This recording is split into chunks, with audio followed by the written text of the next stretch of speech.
Aujourd'hui, j'ai rendez-vous avec des oiseaux un peu plus gros que je ne fréquente pas habituellement, accompagnés par notre guide Jérémy Alain.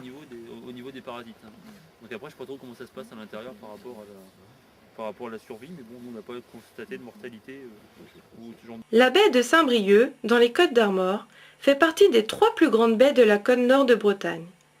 Cette réserve est intégrée dans le site de Natura 2000. Avec leurs milliers d'hectares découverts à marée basse, avec leurs filières changeantes qui n'en finissent pas de se recouper et de se diviser tant qu'elles n'ont pas rejoint la mer, l'anse d'Iffignac et la baie de Morieux forment un paysage à part. On peut se perdre dans cet univers de sable et d'eau. Il suffit pour cela de s'avancer par grande marée basse jusqu'aux limites incertaines de la terre encore ferme et du flot mouvant. Attention alors aux filières. Dès que la mer remonte, le courant les grossit, les transforme en autant d'obstacles pouvant devenir pièges mortels. Il faut donc étudier le parcours, conserver des repères et ne jamais franchir à la légère ce qui n'est parfois, à marée descendante, que minces filets d'eau miroitant au soleil. Cela peut devenir à marée montante autant de courants encerclants. Attention donc. Mais cela dit, n'hésitez pas, vous ne regretterez pas le voyage. Vous pourrez d'ailleurs le renouveler souvent car le spectacle change non seulement au fil des saisons, mais même à chaque heure du jour. La baie de Saint-Brieuc. La réserve naturelle, c'est un statut de protection fort, c'est le statut de protection le plus fort actuellement en France, vu que on est en train de faire nos parcs nationaux, en train de transformer nos parcs nationaux en parcs naturels régionaux, donc ça ne fait rien à voir. Donc au jour d'aujourd'hui en France, le seul statut de protection vraiment fort pour la biodiversité, c'est les réserves naturelles. Donc c'est une réserve naturelle qui couvre 1140 hectares de domaine public maritime, à l'exception de 4 hectares là, qui sont les dunes de Bon-Abri du côté d'Ilion. Donc vous avez en fait en face de vous l'anse d'Iffignac, donc nous on est ici, en plus c'est génial, il y a même le petit truc pour dire où on est, donc on est ici. Et donc les limites en mer sont matérialisées par des bouées. Donc voilà, c'est toutes ces 1140 hectares qui sont en réserve naturelle. Alors cette réserve naturelle, elle a été créée en 98, mais il y a des témoins de l'évolution ici de la protection de ce milieu. Les naturalistes de l'époque, notamment le GEPN qui est devenu ensuite Germain Nature, ces naturalistes ont mis plus de 20 ans à faire en sorte que cette réserve naturelle soit classée réserve naturelle puis réserve naturelle nationale. Donc voilà, donc un des premiers arguments, c'est l'argument que l'on va regarder aujourd'hui, c'est les oiseaux la grande quantité d'oiseaux qui viennent passer l'hiver ici. Environ à peu près 40 000 oiseaux viennent hiverner dans la baie de Saint-Brieuc. Donc l'objectif aujourd'hui aussi de cette sortie, c'est de vous montrer un peu comment les reconnaître, vous montrer aussi la diversité des espèces, et puis vous parler aussi plus généralement de tout ce fonctionnement de la baie de Saint-Brieuc. Alors, ce qu'il faut aussi savoir, c'est qu'on est donc sur une réserve naturelle. Donc sur une réserve naturelle, il y a une réglementation qui est mise en place, une réglementation spécifique à chacun des sites. Mais une réglementation qui prend aussi en compte les activités humaines. Trop souvent dans la presse, et notamment ces derniers mois, on a vu des choses où on disait que la réserve naturelle, l'homme n'a plus sa place, c'est totalement faux. La réserve naturelle, en fait, il y a plein d'activités qui sont autorisées.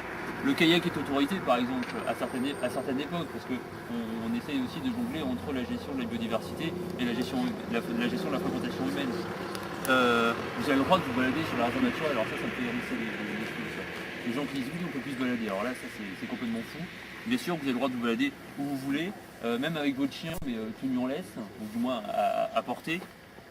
Il y a qu'une infime partie de cette réserve naturelle qui est en accès interdit.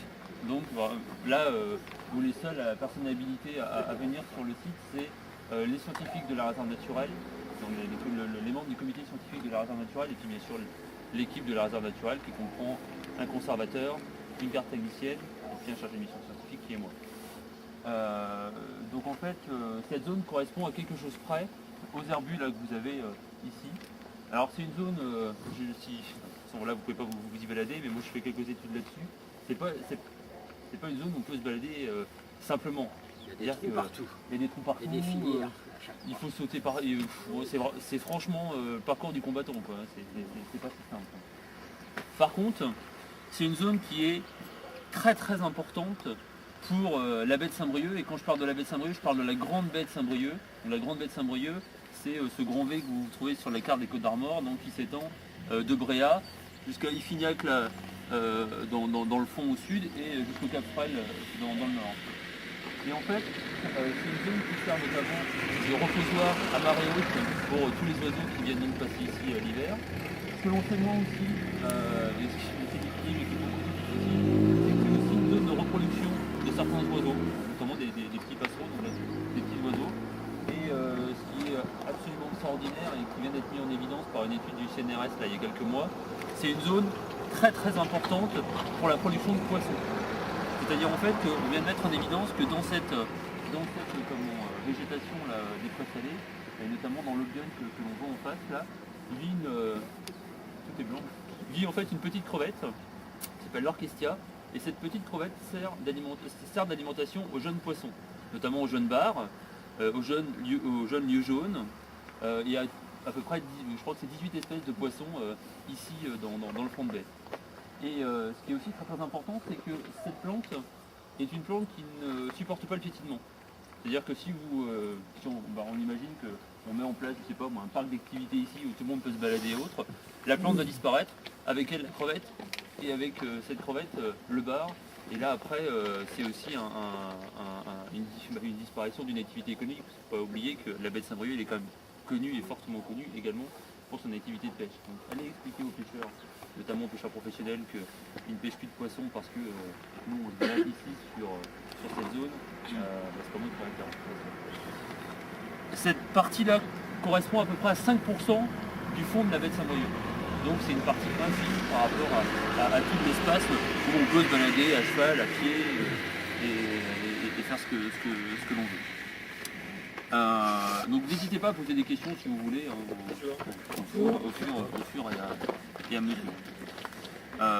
Alors la baie, et notamment cette zone ici, joue aussi un rôle très très important pour tout ce qui est production de matières premières et notamment de phytoplancton, de plancton végétal, donc qui est en fait en mer à la base de toutes les chaînes alimentaires, qui est en fait l'équivalent de l'herbe sur les terres.